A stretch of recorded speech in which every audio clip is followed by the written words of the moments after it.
Hello everybody and welcome back to Chem Talk, where today we'll be talking about reversible processes. Now, what is reversible processes and what is kind of the background of what you need to know about it and why does it really matter to us right now? So, for a process to occur like a chemical reaction, a certain amount of heat needs to be absorbed by the surroundings and a certain amount of work needs to be done by the system. So this means that the initial state or the reactants is switched over to the final state or the products by using heat and work done on the system. Now, a reversible process can take this final state or the products and shift it back to our initial state or our reactants. So this means that the work that was previously done on the reaction can actually be undone. And this also means that when we are shifting from our products to our initial or our final to our initial, there's no other changes done other than the reversal of the final state to the initial state. So this is usually very important when it comes to equilibrium and when you're trying to find an equilibrium. First off, an equilibrium process is a reversible process. This means that the products are able to change back into the initial and the initial can kind of switch back and forth depending on the amount of heat and the amount of work that is done. Now, in order to find the delta U or the amount of energy in total and the thermodynamics involved, we're going to have to add our work as well as our heat into what is, the whole state function.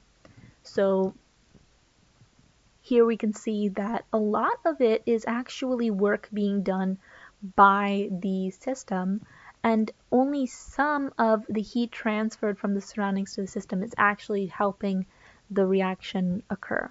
So we see that this is a mix of thermodynamics as well as kinetics. Now, what is an example of reversible processes? How can we really visualize this happening in real life? And, how are we able to see whether or not a process is reversible? So in real life, you might see a balloon, or you might be putting a top on a pot or something like that. And this is actually very similar to reversible processes. On the screen right now, you'll see a box with about 20 particles in it, and you'll see that there's a lot of space for these particles to float around. Now imagine you are putting, a divider in the middle of this box.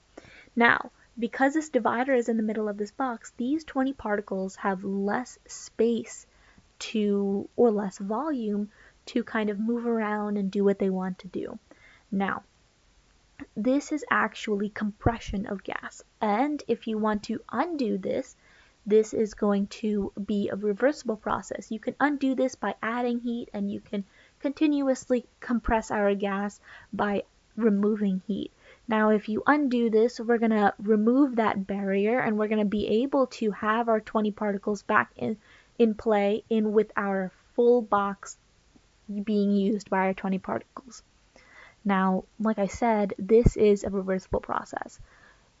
In this process, no friction is here. So the particles are not really losing any energy when they're bouncing off of the edges, as well as they are not losing any energy when they are touching each other.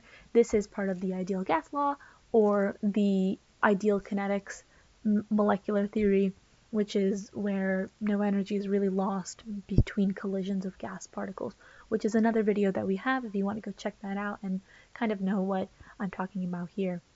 So friction is when energy is lost when two surfaces or objects kind of rub against each other, or they kind of have impact with each other, or they touch each other, and energy is lost. So when we are losing energy, that means that our process can no longer go back to the initial state because it no longer has that total amount of energy required in order to have our initial state back, because it lost some due to friction.